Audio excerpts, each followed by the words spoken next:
Break नंतर थेट जाऊया दिल्लीत. पंतप्रधान नरेंद्र मोदी त्या ठिकाणी बोलत आहेत. हिंदुस्तान का कोई न कोई कोना आजादी के लिए लड़ाई लड़ता रहा है. सैकड़ों सालों तक हर वर्ष कहीं न कहीं बलिदानियों की परंपरा रही है. लेकिन आजादी को जब महात्मा गांधी ने जन आंदोलन बना दिया तो उसने बहुत बड़ी ताकत पाई. जैसे आजादी पाने में जन आंदोलन एक बहुत बड़ा सशक्त माध्यम बना.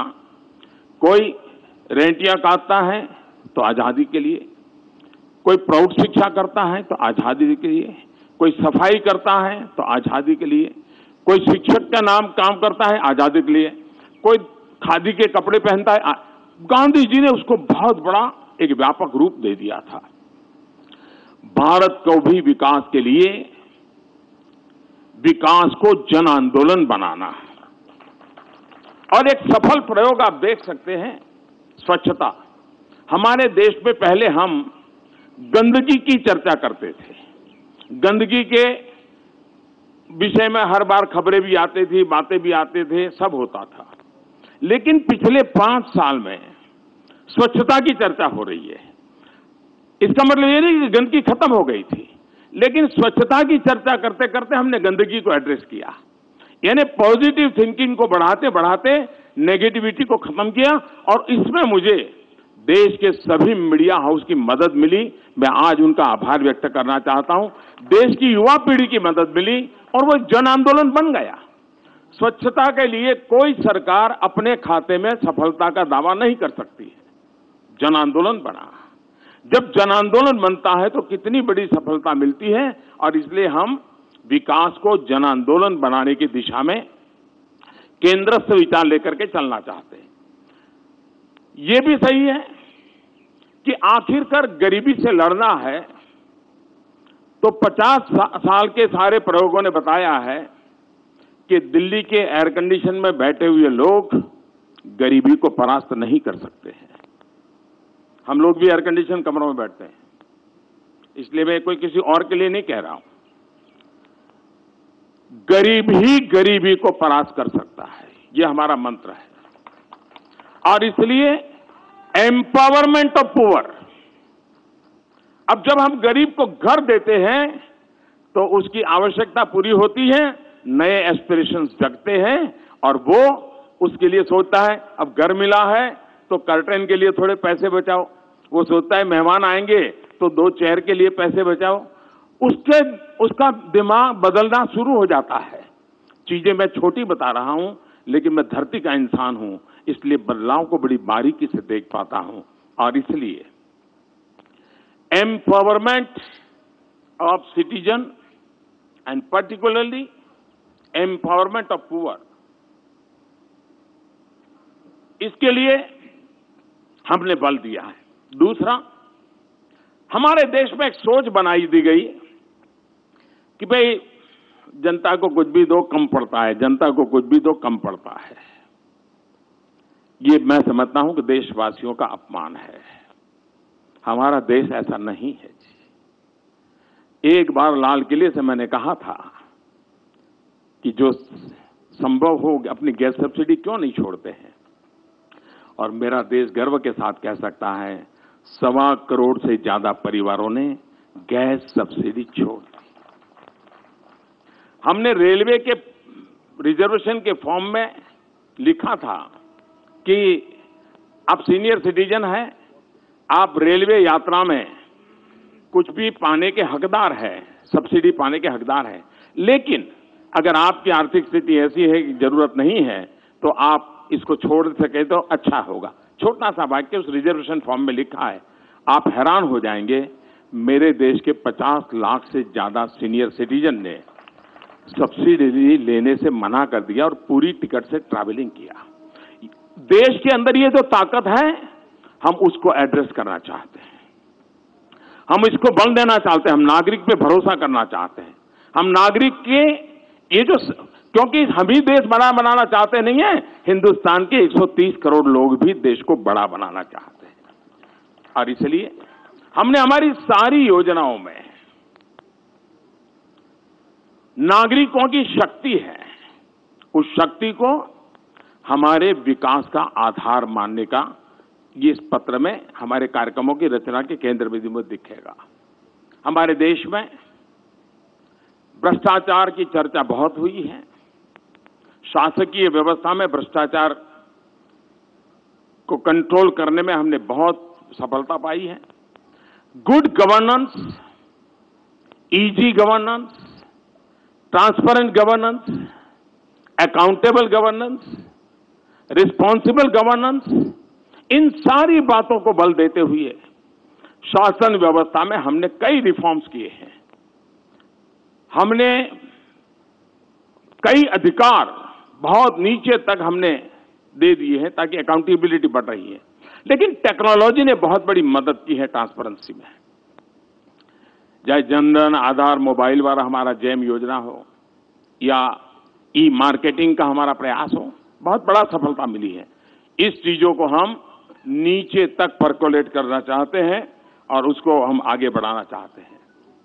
किसान के लिए पेंशन की बात हो, खेत मजदूर के लिए पेंशन, इस एक बहुत बड़े कदम की ओर हम आगे बढ़ रहे हैं ताकि वो एक एश्योर्ड जिंदगी जीने के लिए, अपने परिवार के साथ काम करने के लिए सफलता से आगे बढ़ेगा।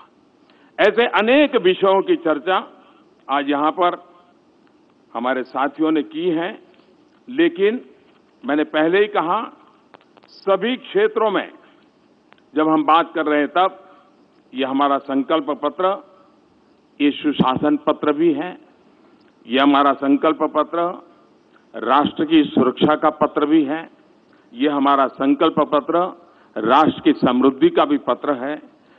इन सारी बातों के साथ आपको याद होगा कि हम 90 के दशक में बार बार सुनते थे 21वीं सदी आ रही है, 21वीं सदी आ रही है, लेकिन देश को उसके लिए तैयार करने में हमने मौका गंवा दिया। 21वीं सदी एक नारा बन गया, चुनाव में बोला जाता था, चर्चा होती थी। 21वीं सदी में तो हम 2 दशक तो पार करने की पहुंच गए हैं।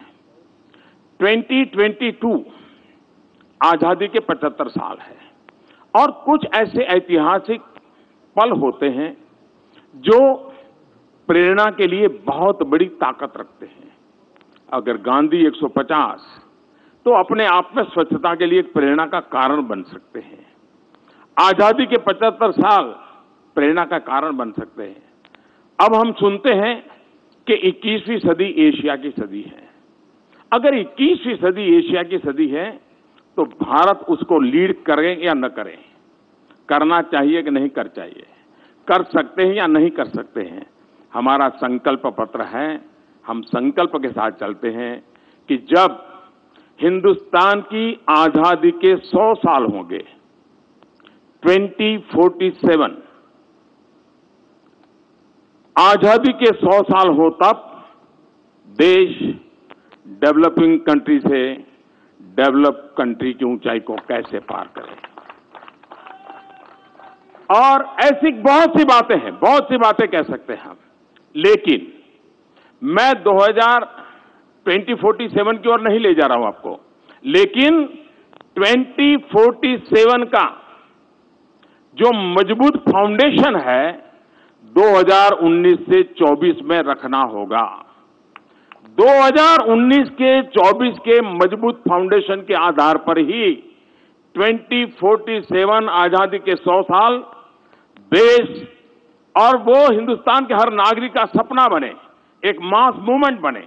हमें देश को वहां ले जाना है और एक बार ये हम मिजाज पैदा कर देते हैं। हमने घोषणा पत्र में, संकल्प पत्र में इस बात का इशारा किया है, विस्तार नहीं किया है, लेकिन हमने जो विस्तार किया है वो इन 5 सालों के लिए किया है।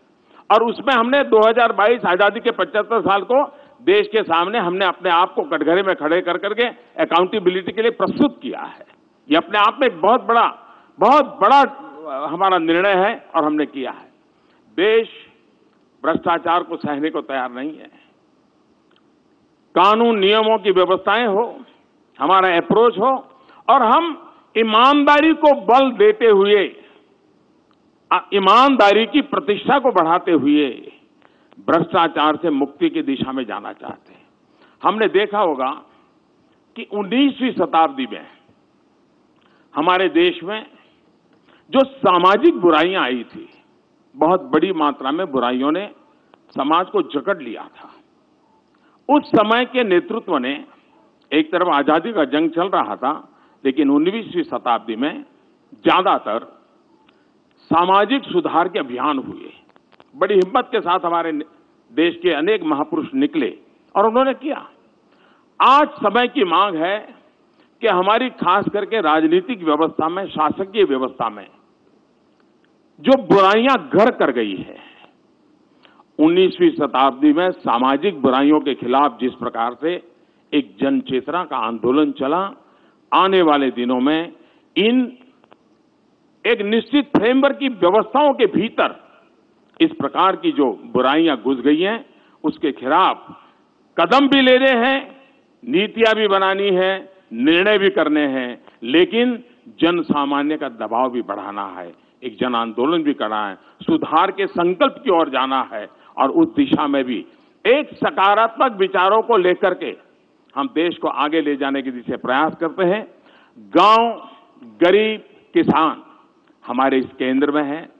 देश के नौजवान वो आने वाले 5 साल में 2047 का भविष्य तय करने वाले हैं और इसलिए देश के नौजवानों को उस प्रकार से परवरिश हो, देश के नौजवानों के लिए उस प्रकार के अवसर, जिसमें हम कहें 100 लाख करोड़ रुपए का इन्वेस्टमेंट, एग्रीकल्चर में 25 लाख करोड़ का इन्वेस्टमेंट, ये अपने आप में बहुत ऊंचे लक्ष्य लेकर के हम चल रहे हैं, जो पूरी व्यवस्था को, आर्थिक आधार को एक नई ताकत देंगे और एक ऐसा परिवेश जो हिंदुस्तान इस 5 साल में ऐसी स्थिति में ला देना है ताकि वो 2047 की आकांक्षाओं को अपना सपना बना ले और सपना बना करके हम उस दिशा में सरकारें आगे बढ़े।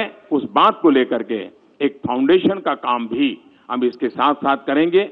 आकांक्षाओं को पूर्ण करने का सपना लेकर के हम आगे बढ़ रहे हैं। मैं फिर एक बार इस संकल्प पत्र की रचना में जिस टीम ने काम किया है उनका अभिनंदन करता हूं। मैं बारीकी में छोटे छोटे प्रोग्राम की रचना में नहीं गया हूं।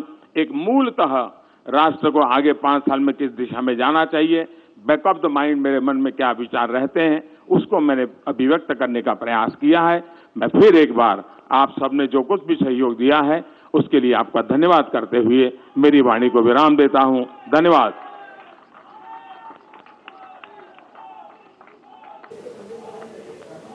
तो भाजपनं आज संकल्पपत्र जाहीर केलेलं आहे आणि यात अनेक महत्त्वपूर्ण घोषणा देखील करण्यात आलेल्या आहेत। दरम्यान मतदार राजावर याचा कितपत प्रभाव पडतो हे येणाऱ्या निवडणुकीतच कळेल। सध्याची मोठी बातमी, ब्रेकिंग न्यूज आपण पाहत आहोत। राष्ट्रवाद आमच्यासाठी प्रेरणा आहे अशा प्रकारचं मत या ठिकाणी व्यक्त करण्यात आलेलं आहे। एक राष्ट्र एक दिशा हा आमचा उद्देश आहे असं मत या ठिकाणी पंतप्रधान मोदींनी व्यक्त केले। काही वेळापूर्वीच भाजपनं आपला जाहीरनामा प्रसिद्ध केलाय आणि नेमकं या जाहीरनाम्यामध्ये कोणकोणत्या महत्त्वपूर्ण घोषणा करण्यात आलेल्या आहेत पाहूयात ग्राफिक्सच्या माध्यमातून। जम्मू काश्मीरमधून 370 कलम हटवणार ही एक प्रमुख घोषणा आहे या जाहीरनाम्यामधली। त्याचबरोबर समान नागरी कायदा मंजुरीसाठी प्रयत्न करणार, किसान क्रेडिटवर शेतकऱ्यांना 5 वर्षांसाठी व्याजमुक्त कर्ज असेल, कायद्याच्या चौकटीत राहून राम मंदिर निर्माण करू, किसान सन्मान योजनेचा पुनरुच्चार देखील या ठिकाणी करण्यात आलेला आहे। 2022 पर्यंत शेतकऱ्यांचं उत्पन्न दुप्पट करणार अशी महत्त्वपूर्ण घोषणा ही यात करण्यात आली। रखडलेले सिंचन प्रकल्प मार्गी लावणार, राष्ट्रीय व्यापार उद्योग आयोग स्थापणार, 2022 पर्यंत नव्या भारताचा निर्माण करणार। केलेल्या घोषणा 2022 पर्यंत पूर्ण करण्याचा संकल्प आहे। देशाच्या सुरक्षेसाठी कोणतीही तडजोड केली जाणार नाही। राष्ट्रीय महामार्गाचं रुंदीकरण करणार, 2022 पर्यंत ब्रॉडगेज रेल्वे मार्गाचं विद्युतीकरण, तिहेरी तलाक विरोधी कायदा आणणार अशा अनेक महत्त्वपूर्ण घोषणा या संकल्पपत्रात करण्यात आलेल्या आहेत। छोट्या दुकानदारांना 60 वर्षांनंतर या ठिकाणी पेन्शनचा लाभ मिळणार आहे। छोट्या दुकानदारांना मॅनेजमेंट आणि इंजिनिअरिंग कॉलेजमधील जागा वाढवणार, 75 मेडिकल कॉलेज आणि विद्यापीठ स्थापणार.